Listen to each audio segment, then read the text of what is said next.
திருவாரூர் மாவட்டம் நீலக்குடியில் தமிழ்நாடு மத்திய பல்கலைக்கழகம் அமைந்துள்ளது.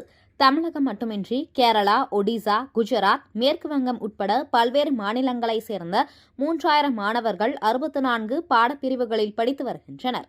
இந்த பல்கலைக்கழகத்தின் 10வது பட்டமளிப்பு விழா இன்று மதியம் 2:30 மணிக்கு நடைபெறவுள்ளது.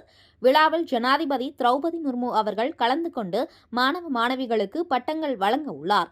பட்டமளிப்பு விழாவில் கலந்து கொள்வதற்காக சென்னையிலிருந்து விமானம் மூலம் திருச்சிக்கு வரும் ஜனாதிபதி திரௌபதி முர்மு விமான நிலையத்தில் இருந்து ஹெலிகாப்டர் மூலம் திருவாரூர் மத்திய பல்கலைக்கழக வளாகத்தில் அமைக்கப்பட்டுள்ள ஹெலிபேடில் இறங்கி அங்கிருந்து கார் மூலம் மத்திய பல்கலைக்கழகத்தின் உணவு அருந்திவிட்டு பின்னர் ஓய்வு எடுத்து பின்னர் மதியம் நடைபெறும் பட்டமளிப்பு விழாவில் கலந்து கொள்ளும் ஜனாதிபதி மத்திய பல்கலைக்கழகங்கள் அளவில் கோல்டு மெடல் பெற்ற மாணவ மாணவிகளுக்கு பதக்கங்கள் மற்றும் பட்டங்கள் வழங்கி சிறப்புரை ஆற்ற இருக்கிறார்.